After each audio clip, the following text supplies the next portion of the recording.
कारण निवडणुकीच्या वेळेला ज्या काही थापा यांनी मारल्या होत्या त्यातली एक थाप होती. ती क्लिप आज सुद्धा माझ्या फोन मध्ये आहे. त्याच्यामध्ये आताचे मुख्यमंत्री म्हणतात की आम्ही शेतकऱ्याचा 7-12 करू, कोरा कोरा कोरा. तर कोरा तर केलेला नाहीये, पण साधारणतः 5 वर्षांपूर्वी आम्ही कालबद्ध पद्धतीने शेतकऱ्यांची कर्जमुक्ती केली होती 2 लाखापर्यंत. आणि ही कालबद्ध पद्धतीने केल्यानंतर त्याच्यामध्ये पात्र अपात्र हे नियमांचं किंवा अटी तटींचं असं काही जंजाल ठेवलेलं नव्हतं. फक्त मला वाटतं 2 वेळेला शेतकरी त्या केंद्रावरती गेल्यानंतर शेतकऱ्याची सरसकट शेतकऱ्याची कर्जमुक्ती आम्ही केली होती. दुर्दैवाने त्याच्यानंतर कोरोना आला म्हणून नियमित कर्ज परतफेड करणाऱ्यांचे 50,000 रुपये प्रोत्साहनपर राशी होती, ती आम्ही द्यायला सुरुवात केली आणि आमचं सरकार पाडलं गेलं. एकूण जर का अर्थसंकल्प पाहिला तर 7-12 तर कोरा झालेला नाहीच आहे. लाडक्या बहिणींचं जे काय भरीव 2100 रुपये देणार होते त्याचा कुठे उल्लेख नाहीये. कॉन्ट्रॅक्टरसाठी मात्र ठोस योजना आहेत. म्हणजे प्रत्येक ठिकाणी अगदी डिटेलमध्ये त्याचा कुठून कुठे मार्ग किती होणार आहे, किती कोटींचा होणार आहे, या कॉन्ट्रॅक्टरसाठी ठोस योजना आहेत. शेतकऱ्यांसाठी आणि बाकी म्हणजे कामगार असतील, शेतकरी असतील, यांच्यासाठी मात्र हा फसवा अर्थसंकल्प आहे. थोडक्यामध्ये विकासाचं मृगजल दाखवणारा हा अर्थसंकल्प आहे. प्रत्येकाला आता काही दिवसानंतर कळेल की या अर्थसंकल्पाने त्याच्या आयुष्यात काय फरक पडणार आहे. मला असं वाटतं एकतर राज्याची आर्थिक परिस्थिती ही कशी आहे हे सगळेजण जाणतायत. कर्ज काढून फटाके वाजवणारा हा अर्थसंकल्प आहे. त्यातून मला नाही वाटत राज्याचं काही हित चाललं जाईल. आणि शेतकऱ्याचं जर भलं खरंच करायचं असेल तर पात्र अपात्र ही जी काही त्यांनी शाब्दिक खेळ केलेला आहे तो तसा न करता ज्याप्रमाणे आम्ही कालबद्ध पद्धतीने शेतकऱ्याला 2 लाखापर्यंत कर्जमुक्त केलं होतं तसं त्यांनी किती तारखेपासून 30 सप्टेंबर म्हटलंय, पण पहिली म्हणजे आमचं सरकार येण्याच्या आधी जी योजना यांनी जाहीर केली होती छत्रपती शिवाजी महाराजांच्या नावाने ती अजून सुरू आहे. अर्थसंकल्पामध्ये वारंवार 2047 चा उल्लेख झाला, तर आत्ताची कर्जमुक्ती 2047 पर्यंत तरी पूर्ण करणार का हे मुख्यमंत्र्यांनी स्पष्ट शब्दात सांगावं की या तारखेपर्यंत ही कर्जमुक्ती आम्ही पूर्ण करू.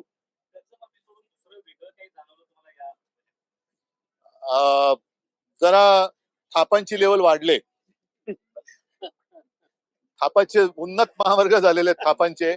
मी म्हणजे म्हटलं ना की विकासाचं मृगजळ 2047 2047 कोणी बघितलेलं आहे. आता शेतकऱ्याच्या हातात काय पडणार आहे, आता जो मध्यम वर्गीय आहे त्याच्या हातात काय मिळणार आहे, जो नोकरी करणार आहे, नवीन जी तरुण तरुणी आता शिक्षण घेऊन नोकरीच्या शोधात जाणार आहेत त्यांना काय मिळणार आहे.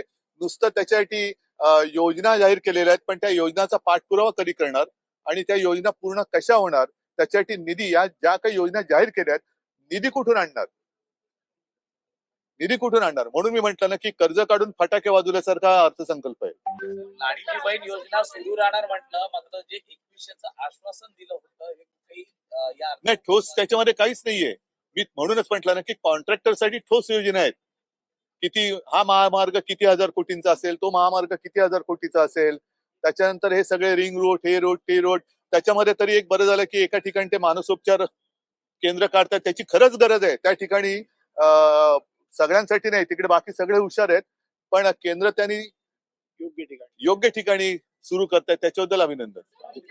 म्हणाला की निधी कुठून आणणार आहे, त्यामुळे प्रश्न असा आहे ज्या प्रकारे योजना ज्या अगोदरच्या होत्या त्या बाहेर येत आहे, त्यामुळे निधीची कमतरता असल्यामुळे एकंदरीत महाराष्ट्रावरती 9 लाखांहून अधिकचं कर्ज आहे. तो 10 लाख कोटीच्या वरती गेला असं वाटतंय. आणि 7 लाख होतं, आता त्या 9 लाख आहे, 1.5 लाख एकाच वर्षात कसे वाढले? अरे हो, पण मी थोडीच आहे मुख्यमंत्री, ज्यांनी वाढवले त्याला विचारा.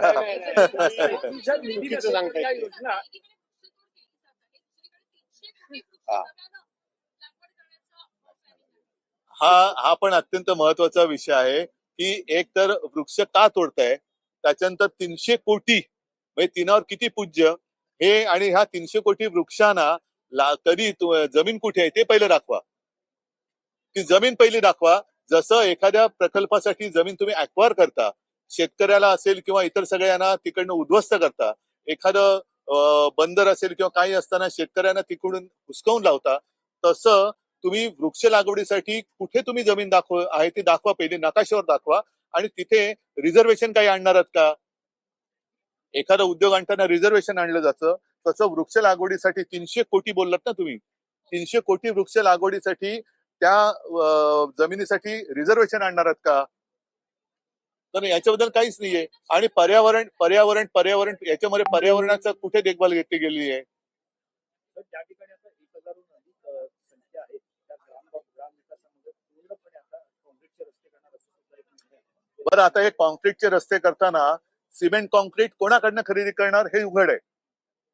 हे उघड आहे. कारण मी आमच्या महापालिकेच्या निवडणुकीच्या संदर्भात जी शिवाजी पार्कवरती सभा झाली त्याच्यात बोललो होतो की जवळपास 60 ते 70% सिमेंटचा पुरवठा हा एकाच कॉन्ट्रॅक्टरच्या विविध कंपन्यांकडनं घेतला जातो. म्हणजे ही कॉन्ट्रॅक्टरची धन करणारा हा अर्थसंकल्प आहे. कोणी मागितलेत रस्ते एवढे? आणि या रस्त्याने जायचं तरी कुठे आणि जाऊन करणार तरी काय? बुलेट ट्रेन करणार, पण बुलेट ट्रेननी मुंबईचा माणूस अहमदाबादला जाऊन करणार काय? त्याच्यामुळे आता जी गरज आहे त्या गरजेसाठी या अर्थसंकल्पात काही हाती लागते असं मला काही दिसत नाहीये. तुमच्या मते हा अर्थसंकल्प सर्व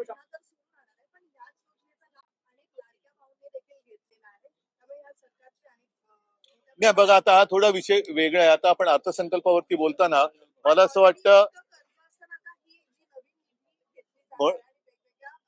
नाही, हा निधी आणणार कुठून? म्हणून मी परत परत सांगतोय की कर्ज काढून दिवाळी साजरी करण्यासारखा हा अर्थसंकल्प आहे. शेवटी हे कर्ज हे 2047 साल दाखवूया तोपर्यंत यांचं सरकार टिकणार नाहीये, भाजपा टिकणार नाहीये. मग 2047 पर्यंत जे काही कर्जाचा डोंगर राज्यावरती लादणार आहेत ते कर्ज फेडणार कोण? कसं फेडणार?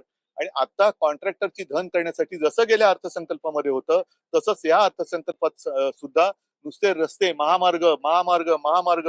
पण आता जे शिकले सवरलेले तरुण आहेत, तरुणी आहेत, त्यांना नोकरीसाठी काय तुम्ही उद्योग आणताय? AI म्हणजे काय? नेमकं कशात त्याच्यात नोकऱ्या मिळणार आहेत? हा कुठेही त्याच्यात सविस्तर उल्लेखच नाहीये. जरी तुमच्या मते हा जो अर्थसंकल्प मांडला आहे हा अर्थसंकल्प सर्वसामान्य कंत्राटदार की उद्योगपती कोणासाठी दिलासा आहे? नाही, सगळ्यांसाठी आहे. आणि कर्जमाफीचं सुद्धा मी शेतकऱ्यांना सांगेन की हे लबाडा घरचं अवतरण आहे. अजूनही त्यांनी 2017 का काही साली जी केली होती छत्रपती शिवाजी महाराजांच्या नावाने कर्जमुक्ती ती चालू आहे. ती योजना अजून चालू आहे. म्हणजे ती कधी ती पूर्ण करणार? आम्ही सुरू केली आणि कालबद्ध पद्धतीने पूर्ण पण केली. मात्र यांची ही योजना, ती योजना अजून चालू आहे. मग आताची योजना नेमकी कधीपासून कर्ज मुक्त व्हायला शेतकरी सुरू होईल आणि त्याच्यानंतर ही कर्जमुक्ती कधीपर्यंत पूर्ण होईल तर ती सुद्धा 2047 पर्यंत चालू राहील. आणि शेतकऱ्याचा सातबारा कोरा करण्याचं तुमचं जे एक आश्वासन होतं ते आश्वासन का नाही पूर्ण केलं?